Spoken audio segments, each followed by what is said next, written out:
기도로 기도하심으로 오늘 4월 29일 금요일 아침 예배를 시작합니다. 하늘에 계신 우리 아버지의 이름을 거룩하게 하시며 아버지의 나라가 오게 하시며 아버지의 뜻이 하늘에서와 같이 땅에서도 이루어지게 하소서. 오늘 우리에게 일용할 양식을 주시고 우리가 우리에게 잘못한 사람을 용서하여 준 것 같이 우리 죄를 용서하여 주시고 우리를 시험에 빠지지 않게 하시고 악에서 구하소서.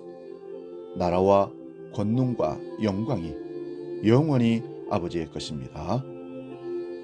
아멘.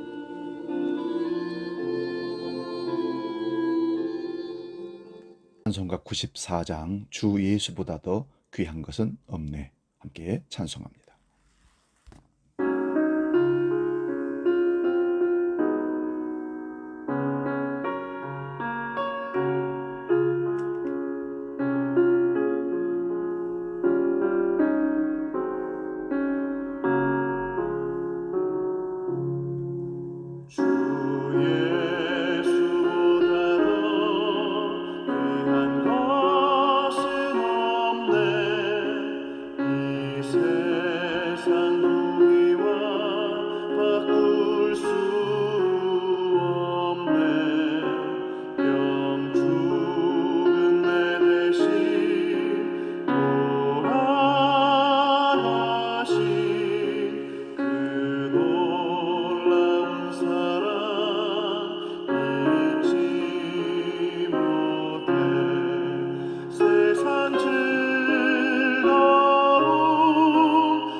오늘 아침 우리에게 주시는 하나님 말씀은 신약성경 사도행전 3장 1절에서 10절 말씀입니다. 이 말씀 봉독할 때에 부활하신 주님의 음성을 들을 수 있기 바랍니다. 사도행전 3장 1절에서 10절 지금 봉독합니다. 제9시 기도 시간에 베드로와 요한이 성전에 올라갔세. 남에서 못 걷게 된 이를 사람들이 메고 오니 이는 성전에 들어가는 사람들에게 구걸하기 위하여 날마다 미문이라는 성전문에 두는 자라. 그가 베드로와 요한이 성전에 들어가려 함을 보고 구걸하거늘 베드로가 요한과 더불어 주목하여 이르되 우리를 보라 하니 그가 그들에게서 무엇을 얻을까 하여 바라보거늘 베드로가 이르되 은과 금은 내게 없거니와 내게 있는 것을 내게 주노니 나사렛 예수 그리스도의 이름으로 일어나 걸으라 하고 오른손을 잡아 일으키니 발과 발목이 곧 힘을 얻고 뛰어서서 걸으며 그들과 함께 성전으로 들어가면서 걷기도 하고 뛰기도 하며 하나님을 찬송하니 모든 백성이 그 걷는 것과 하나님을 찬송함을 보고 그가 본래 성전 미문에 앉아 구걸하던 사람인 줄 알고 그에게 일어난 일로 인하여 심히 놀랍게 여기며 놀라니라. 아멘.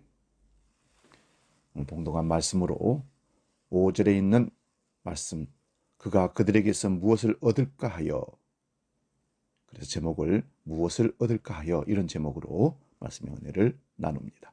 우리가 잘 아는 말씀이기도 합니다. 사랑하는 여러분, 무엇을 얻으려고 하는 마음은 사실 성경적 신앙생활과 어긋난 것입니다. 무엇을 드리려고, 무엇을 주려고 하는 나서는 그런 사람이 사실 성경적 신앙생활에 합당한 삶을 사는 것입니다. 그 이유는 주님께서 받는 자보다 주는 자가 복이 있다 하셨기 때문입니다. 항상 받으려고 얻으려고 하는 사람은 그 삶에서 쉽게 벗어나지 못하는 것을 많이 보았습니다. 참 이상하게도 주고 비울 때 채워지는 은혜를 경험합니다. 여러분, 하나님께 드릴 때 더 좋은 곳을 채우시는 하나님을 경험하시기를 주의 이름으로 축원합니다. 오늘 본문에는 베드로와 요한 사도가 예루살렘 성전에 기도하러 가던 중 미문이라는 문에 동냥하는 거린을 만나게 됩니다.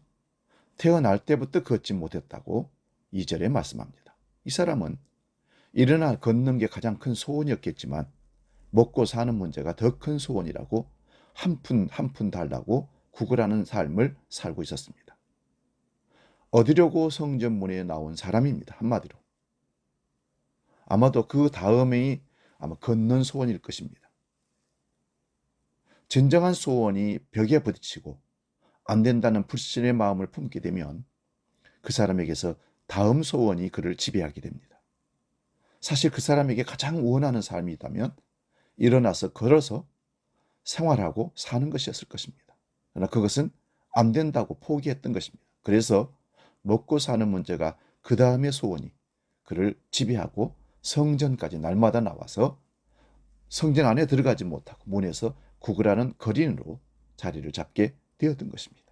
남들에게는 평범하기만 한 걷는 그 삶이 이 사람에게는 인생의 가장 큰 기적이며 소원이었을 것입니다. 이 사람이 미문에 앉아있던 두 가지 이유가 바로 그런 이유에서입니다. 첫 번째는 성전에 들어갈 수 없었습니다. 왜냐하면 미문은 많은 사람에게 인기가 있었지만 여인이나 장애인, 정결집 못한 자는 그 문을 지나서 성전으로 들어갈 수가 없습니다. 아이러니하게도 이 거리는 수십 년간 날마다 누구보다 열심히 성전 가까이 앉아 있었습니다. 그럼에도 불구하고 단 한 번도 성전에 들어가는 게 허용되지 않았습니다. 사실 성전에 들어가야 할 이유가 가장 필요한 사람이 성전에 들어갈 수 없게 된 것입니다. 이건 참 우스운 일이고 우리 인생의 아이러니이기도 합니다. 또한 그가 미문에 앉았던 두 번째 이유는 동냥하기 위해서입니다. 미문은 많은 사람이 지나다니는 인기 있는 길목이었습니다. 때문에 그는 사람들에게 구걸하며 생계를 유지했고 길목에서 많은 사람의 입을 통해 수많은 소식들을 전해 들었지만 그에게는 결코 위로가 되지 않았습니다. 매일 생계를 위해 구걸하던 거린이 3절에 보니까 성전에 기도하러 들어가는 요한과 베드로를 만났다는 것입니다. 베드로와 요한은 걸음을 멈추고 이 거린을 주목하는데 이 거린도 그를 주목했다고 4절 5절에 말씀합니다. 저는 이 대목에서 이렇게 생각해 봅니다. 이건 하나님의 은혜였다. 베드로와 요한은 오늘 처음으로 거기 지나간 것이 아닙니다. 매일같이 시간 날 때마다 정한 시간에 기도하러 갔던 사람이었을 것입니다. 그런데 왜 오늘 그날 그 사람을 주목하게 되었을까? 또한 그 사람은 어떻게 베드로와 요한을 쳐다보고 만나게 되었을까? 그는 자신을 보라는 베드로와 요한의 말에 무언가 큰 돈을 주려나 기대했던 것입니다. 그러나 베드로는 거린의 인생에 반전을 가져올 한마디 이야기를 전합니다. 보면 6절을 봅니다. 은과 금은 내게 없거니와 내게 있는 것으로 내게 주노니 곧 나사렛 예수 그리스도의 이름으로 걸으라.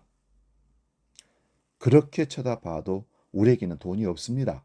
그런데 당신이 다리를 고치는 것보다 더 원하는 먹고 사는 문제에 대해서 우리는 도와줄 수는 없지만 나의 삶을 지금 가득 채우고 있는 그것을 당신에게 주기를 원한다 합니다.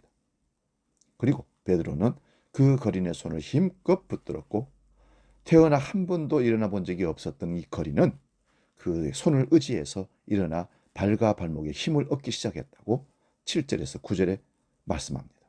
그 거리는 베드로와 요한과 함께 그날 성전으로 들어가면서 너무 좋아 걷고 뛰며 하나님을 찬미했다고 8절에 기록하고 있습니다.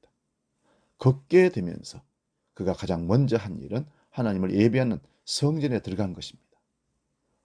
그동안 하고 싶었던 일을 하려고 하지 않았습니다. 아니, 먹고 사는 것이 먼저여서 알고도 못했습니다.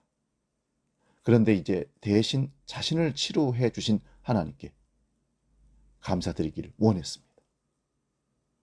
하나님의 살아계심을 체험한 것입니다. 장애인으로서는 성전에 들어가지 못했습니다. 그러나 주님의 은혜로 그는 당당하게 성전에 들어갈 은혜를 받은 것입니다. 성경은 예수를 믿는 자들에게는 이 거린에게 임했던 동일한 은혜가 모든 사람에게 주어진다고 선포합니다. 히브리서 10장 19절 말씀을 봅니다.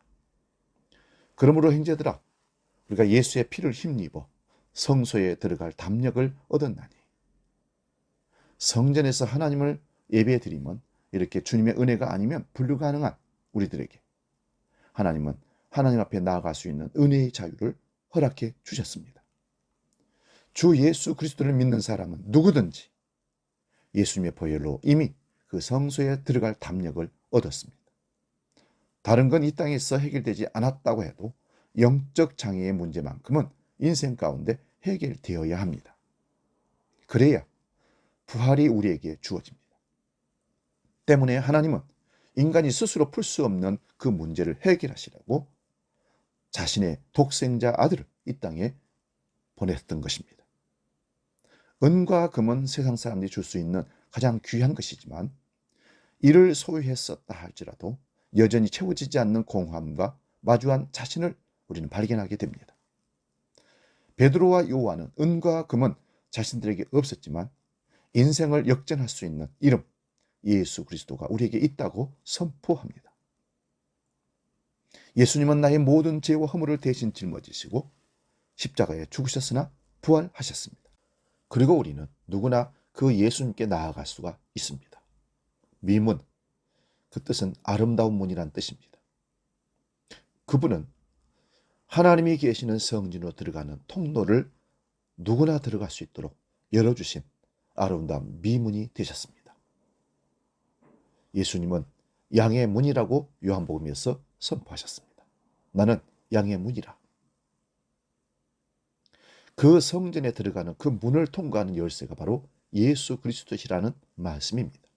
그러므로 하나님 앞에 나올 때 주께 감사드리고 무엇을 더 얻으려고가 아니라 무엇을 드릴까요?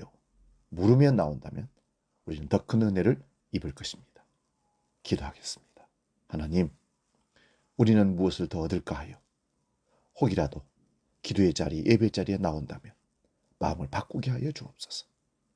이미 우리는 얻었습니다. 엄청난 것을 얻었습니다. 주님의 생명으로 생명을 얻었습니다. 부활의 산 소망을 얻었습니다. 무엇을 더 얻어야 되겠습니까? 하나님, 우리 마음속에 이제 주님 나를 써주옵소서. 나를 드리며 나아가는 진정한 은혜를 체험한 믿음의 사람들 되게 하여 주시옵소서. 이제는 우리 주 예수 그리스도의 은혜와 아버지의 크고 놀라우신 사랑과 성령 하나님의 지키시고 인도하시고 함께 하시는 은총의 역사가 우리 모든 믿음의 사람들, 신실한 성도들 머리 위에 나아가는 미래 위에 영원히 함께 하시기를 간절히 축원하옵나이다. 아멘.